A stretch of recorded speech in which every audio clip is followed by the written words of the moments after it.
Hello and congratulations on getting access to this video course on how to optimize your videos before making your YouTube videos live. So this is video number 1, which is the introduction to YouTube search engine optimization. So I want to first start out by saying the goal is to focus on doing the right amount of keyword research and video file automation before actually uploading any of it to YouTube. So essentially this is all about what most people forget about doing before making their YouTube video live. Because if you think about it, most people think about, okay, what do I do after I upload this video? They don't really think about what they have to do before making it live. So this is not about what you can do afterwards, as that is a totally different focus, but rather before. So besides simple optimization, you really need to know that YouTube ranks the videos that people watch the longest. Meaning, let's say for example that we have a 10-minute video. YouTube looks at that video. They look, yes, at the likes, dislikes, and comments, but they also look at, okay, do people actually watch most of this video? And based on, let's say, 1,000 views, how many of those 1,000 views actually watched either 50% or 100%, or how many minutes total? 1,000 times how many minutes was watched. So they really look at how long people watch the videos as a whole.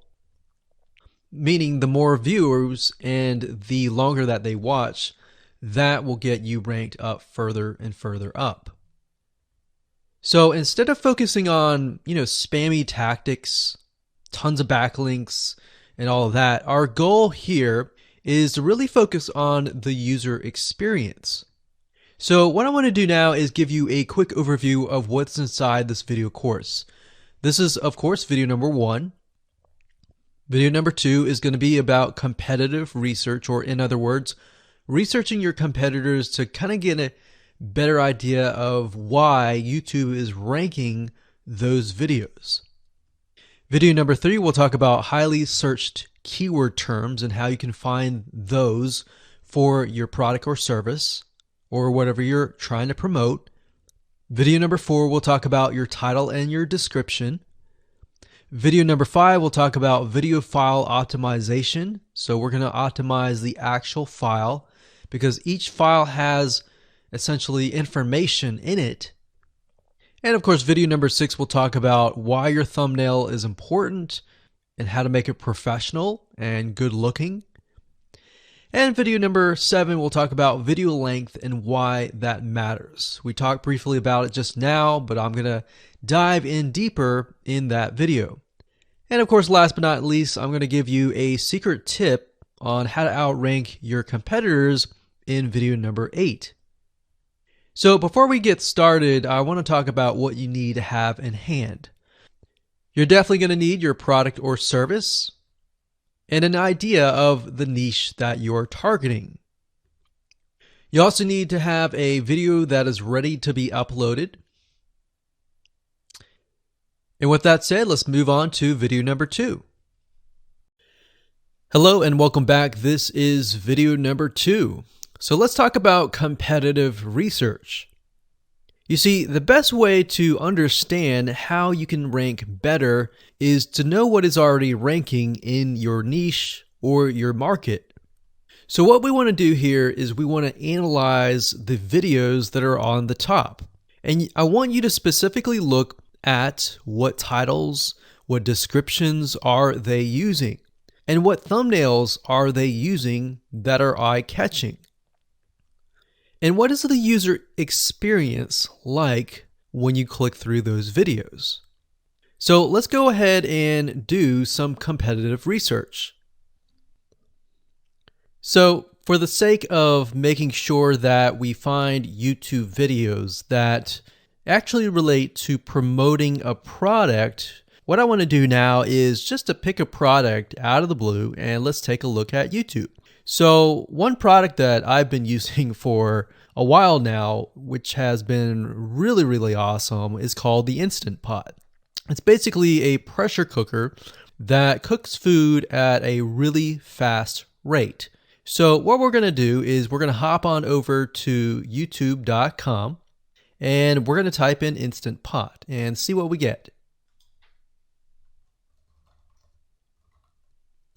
So I'm not going to click enter just yet because I'm interested in getting an idea of what kind of potential keywords that we could rank on, or what potential videos that we can create. And we'll talk more about this in the next video. But for now, let's just do some basic keyword brainstorming and then, of course, do some competitive research. So Instant Pot, we got Instant Pot recipes, we got Instant Pot ribs, Instant Pot roast. So let's just click here and see what we get. Now we can see how to use Instant Pot has 316,000 views right here. Instant Pot chicken, top 6 easiest things to cook in your Instant Pot. Perfect for beginners. All right. So let's just take a look at the top 3. So let's go ahead and open those up. And let's analyze them. So the first one is this one here. And let's pause the video. We'll skip the ad. All right.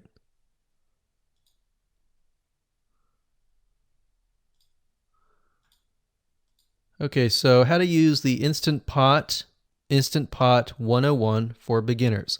So if we think about the type of audience that the Instant Pot attracts, it attracts somebody who has a busy life, who may be a beginner at cooking and just wants a quick and easy meal done fast.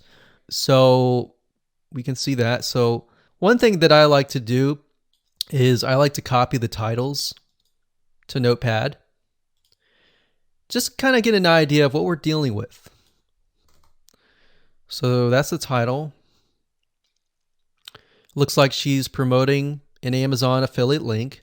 We can see that here, Amazon.to. We've got Instant Pot hacks, Instant Pot yogurt, and all that. So what she's doing, it's very funny, but she may not realize she's doing this, but what she's using is a method called siloing. And she's basically telling YouTube, hey, not only do I have this video on Instant Pot, I've got Instant Pot hacks, yogurt, recipes, and other recipes. So let's just copy that in here. So that's video number 1. So we're going to rank it from video 1, video 2, and video 3. Let's scroll down a bit. We've got 373 comments. I will say when it comes to YouTube, they're looking for engagement. So comments is good, likes are good, even dislikes are good as well. Even though dislikes are bad from a human standpoint, it tells YouTube that there is engagement. All right. So sometimes we're going to be able to view, we can't do it here, but sometimes you'll actually be able to view more data. But for now, you can't hear. Now, we can actually dig deeper if we want to. So let's just take a look at Natural Brittany's YouTube channel. Because when you're doing competitive research on YouTube, it's not just that particular video. It's actually the whole YouTube channel as a whole, the authority that that channel holds. So she has 116,000 subscribers. Click on the videos. She has a good amount of videos that talk about anything, looks like from cooking, from budgeting, from grocery, a lot of very similar videos. So let's scroll down. And now let's go ahead and take a look at the second highest ranking video. So if we go back over to here, and this is the Instant Pot chicken, cook with me, meal planning, meal prepping, Sunday setup. So let's go here, take a look.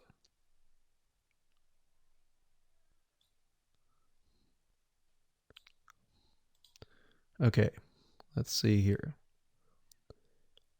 So it's a 20-minute video, all right? And it has 658 likes, 5,000 views. If we take a look at this video here, this has 320,000 views and 7,000 likes. Now, notice how it says 13 minutes here, and notice how it says 20 minutes here. We'll go back to this later on. All right, so we'll talk more about why a certain amount of time of your video is important, why the timing is important. And why is it that this lady has only 5,000 views, whereas the other lady has 300,000, and this lady is ranked right below that lady? All right, so why is that important? And why does that correlate to the time? So we'll talk more about that later on. But for now, let's just do competitive research. We're not trying to figure things out right now, and go from there. So if we take a look at the description, it says cook with me as I try a new recipe with Instant Pot. So the description contains the keyword. Sunday setup. Looks like she's got some Amazon links. And if we think about Instant Pot, who could it be targeting? All right, so this lady calls out people who are trying to prep on Sunday. So if we can get an idea of who it's targeting mothers, it's targeting people who are busy, who maybe only have time on Sundays to set things up. And chicken is a common thing, so maybe she's getting a lot of clicks. We don't know exactly, but we know that the headline and the description work together and getting clicks. All right, back over here, this is the third one.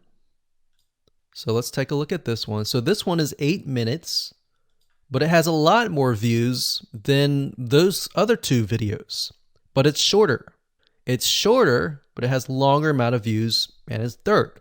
It's got 11,000 likes and 633 dislikes. If we scroll down,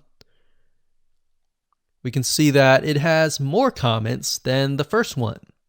So why is it that the first one is number one and this one is the third one and it has more views and more comments? Well, we don't know exactly why, but I have a hunch as to why that is, which we'll talk more about ranking and what Google and YouTube is looking for later down the road. So that's that. Let's just copy that title. And I'm going to go ahead and pause this video and we'll copy and paste that information to the notepad. Okay, so I went ahead and copy and paste the information. So this is video 1, this is video 2, and this is video 3 down below. So let me make this bigger. So we have this information. So as we're kind of analyzing the competitor, we want to save this for later, but can you kind of see a similarity here? So this is calling out the target audience. This is calling out the people who are busy, essentially. And top 6 ways, top X ways, top certain number ways is always a good title. So perfect for beginners. So if you can imagine, we already see that this title has beginners. This one's calling out perfect for beginners. And this one essentially is calling out people who are busy. So it's a target audience. So that's key. So having this in hand gives you a better idea on what potential titles and descriptions that you can have. Now, you can do some deeper dive competitive research using specific tools. And one specific tool is called Social Blade.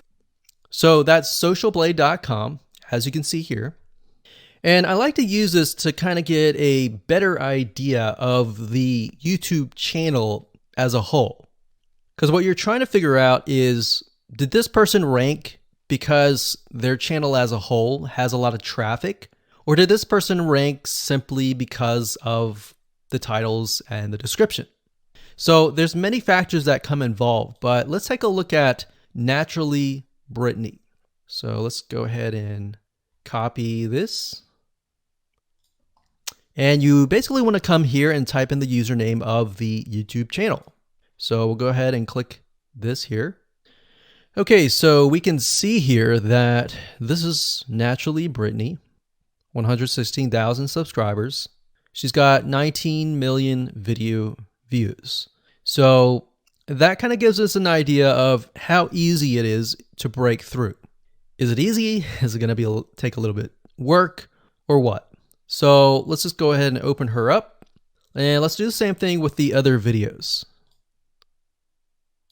So this one is marriage and motherhood. We got that here. So she has 7 million video views. So it's about half of what we saw earlier. And this one is called Six Sisters Stuff. And this one has about 9 million video views.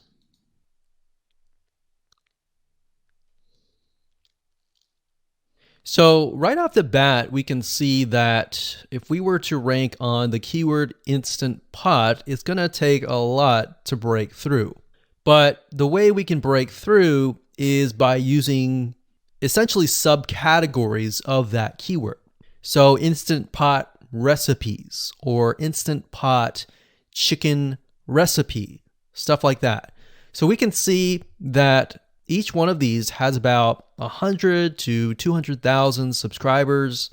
So you're going to have to be competing against that. Now, obviously, if you have a